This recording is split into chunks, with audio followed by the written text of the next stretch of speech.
Muchísimas gracias, efectivamente, José Luis, y amables televidentes, damos la más cordial bienvenida al economista Carlos Julio Emanuel, en su calidad de exministro de Finanzas y Economía. Qué gusto que nos acompañe. Buenos días y bienvenido. Buenos días.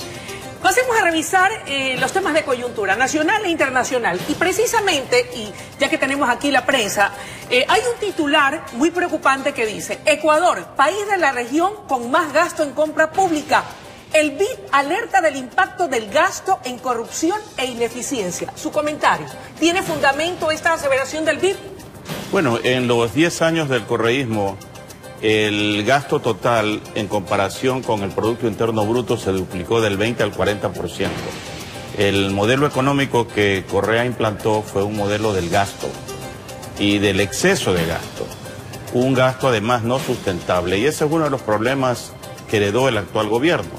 Dentro del tema de la mesa no servida está el haber agigantado el sector público de tal manera que la única forma de continuar ese modelo es contratando más deuda externa, lo cual pues llega un momento que no se puede hacer más. Ahora, no obstante, el Ejecutivo ha tomado medidas económicas, ha hecho ajustes, ha dicho hay que reducir el gasto público. Las acciones que ha tomado hasta este momento encaminan precisamente hacia poder reducir ese gasto y mejorar nuestra situación económica, ¿o no son suficientes? Bueno, yo creo que el camino está bien.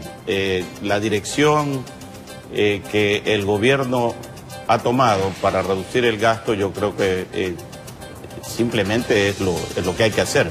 Ahora, si usted me habla de la intensidad, de la cantidad de gasto que se está reduciendo, creo que nos estamos quedando un poco cortos.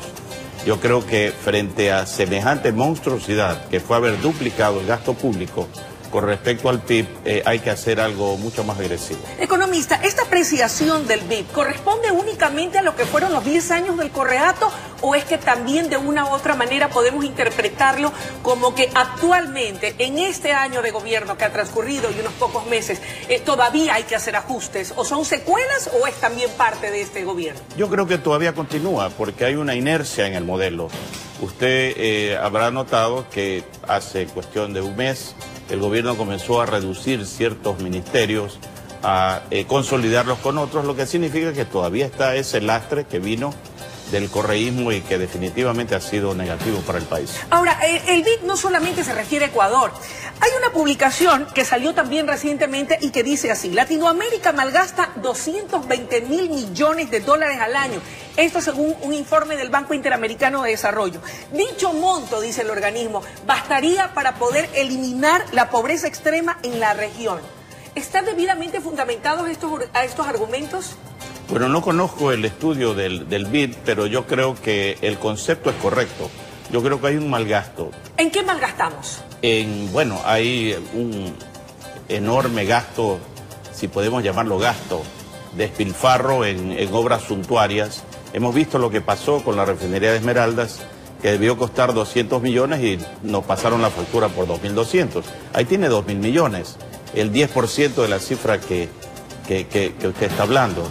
Si seguimos en esa línea, vemos el tema de la refinería del Aromo, donde se gastaron 1.500 millones de dólares, Yachay 1.500 millones de dólares. Y así podemos ir sumando. Entonces sume, ahí están como 6.000 millones de dólares. ¿Eso no es solamente una condicionante de Ecuador o ocurre también en el resto de la región? No ocurre en el resto de la región, hay corrupción. Mire lo que ha pasado en El Salvador. El expresidente Saca reconoció haberse llevado, hizo honor a su nombre, Saca, y se llevó 300 millones de dólares y ha confesado habérselos llevado y está dispuesto a devolver, yo creo, una enorme cantidad de eso. Ahora, en medio de esta situación, los mercados se calman y el riesgo país se relaja. El indicador de Ecuador se ubicó en 632 puntos, el más bajo en los últimos 2 meses. Los precios de los bonos mejoraron. ¿Estamos por poder ver la luz al final del túnel o es muy prematuro hacer esta aseveración? Yo diría lo segundo, creo que es muy prematuro. En el mundo actual se están dando cambios que van a afectar el desenvolvimiento de la economía. Lo que está pasando entre Estados Unidos y China, esta guerra de los aranceles entre estas dos poderosas naciones, va a terminar en una destrucción del comercio a nivel mundial, lo cual nos va a afectar a todos. Ahora, dentro de ese contexto, ya que estamos tocando aquello que ocurre entre estos dos colosos y las repercusiones que va a traer para países como el nuestro, en el caso específico de Ecuador, el Ejecutivo ha anunciado que para diciembre viajarán precisamente a China en búsqueda de poder renegociar y reestructurar esa cuantiosa deuda que mantenemos con el gigante del Asia. ¿Es posible? ¿En qué términos debería ir y plantearse esa negociación con China? Si me preguntaría a mí, yo le diría a los chinos, aquí está un bono a 20 años plazo al 5% de interés por la deuda, libéreme el petróleo que está ignorado para tener liquidez para atender las necesidades del país. Esa sería mi opinión. Aquella sería entonces la salida. Mi opinión. Su opinión particular. Sí. Ahora, estábamos leyendo también, y usted es un conocedor de lo que está pasando en Argentina, el solo hecho de anunciar la posibilidad de un nuevo acuerdo de financiamiento con el Fondo Monetario Internacional como que ha tranquilizado y ha temperado y ha devuelto un poco la calma a los argentinos. En el caso específico de Ecuador, ¿convendría la firma de un acuerdo con el Fondo Monetario Internacional? Definitivamente.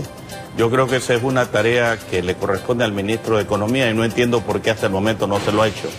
Porque Ecuador tiene una abultada deuda externa, tiene que reestructurarla y una forma de hacerlo es mediante un acuerdo con el Fondo Monetario Internacional. ¿En qué términos? En los términos que le conviene al Ecuador. Cuando usted va a un organismo internacional de crédito, usted tiene que negociar.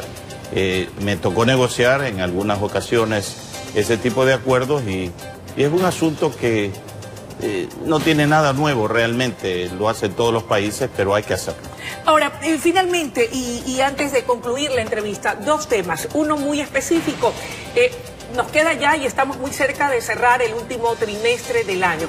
¿Cómo cree usted que, dadas las condiciones que hemos analizado, tanto externas como internas, va a cerrar el año económico del Ecuador? ¿Y qué podemos esperar del 2019? ¿Será un año positivo de crecimiento económico, de disminución del empleo informal y creación de nuevas plazas de trabajo? Bueno, según los pronósticos del Fondo Monetario, del Banco Mundial y de otras instituciones internacionales, el crecimiento este año estará por el orden del 1%, lo cual ciertamente no da mucho confort. 1% es una cifra muy baja en relación con lo que el Ecuador requiere crecer. Requerimos crecer por lo menos al 5%, como crecíamos antes de que Correa asumiera el poder. Ecuador crecía entre el 4,5% y el 5%. ¿Cuánto tiempo nos faltará para poder lograr esos estándares de crecimiento? ¿Cuánto tiempo deberá pasar? Depende de lo que se haga. Por ejemplo, si no se elimina el impuesto a la salida de capitales, va a ser difícil que venga inversión extranjera, que es una forma de dinamizar el consumo y la producción. Lo mismo con la enorme cantidad de impuestos que tiene el país. Algunos hay que eliminarlos, otros hay que reducirlos. Por ejemplo, eliminar el anticipo de impuesto a la renta, reducir el IVA para que la gente tenga dinero en su bolsillo y pueda dinamizar el consumo, las compras, la producción y por ende el crecimiento económico. Es fácil decirlo, ¿se puede implementar con la misma facilidad? Todos los países en el mundo que lo hacen han tenido éxito. Actualmente, mientras estamos hablando, hay un caso de éxito en Portugal, por ejemplo. Hay países exitosos en el Báltico, Letonia, Latvia, Estonia, que están haciendo justamente esto, porque mire, Luisa, en economía no hay nada nuevo bajo el sol, todo está dicho, es cuestión de recorrer el mundo y ver dónde funcionan las políticas económicas y aplicarlas. Economista, el tiempo de la entrevista ha terminado y el productor me quiere linchar. Sin embargo, la política no está separada de la economía y viceversa. La Comisión de Fiscalización llama a juicio político al exministro de Finanzas, Carlos de la Torre, a quien se acusa de haber movilizado en forma no convencional 300 millones de dólares desde las cuentas de la reconstrucción a la cuenta única del Estado. Usted fue ministro de Finanzas. ¿Hubo una falta o un grave error aquí que lleve a deba ser enjuiciado políticamente al término de su gestión o no? Honestamente no lo creo, más allá de que discrepo de la política económica que mantuvo el economista en la Torre, esto de acá me parece que no tiene mayor sentido. ¿Un show político? Puede ser. A la postre, ¿qué significa esto? Nada. Ok, voy a agradecer muchísimo su presencia esta mañana y el análisis que ha hecho de los temas de coyuntura económica nacional y aquello que ocurre en el extranjero y que de una u otra forma va a repercutir en nuestro país. Muchas gracias. Amables televidentes, ha sido la intervención del economista Carlos Julio Emanuel, exministro de Economía y Finanzas, dándonos sus respetables puntos de vista sobre temas de actualidad. José Luis Arévalos tiene más información para ustedes.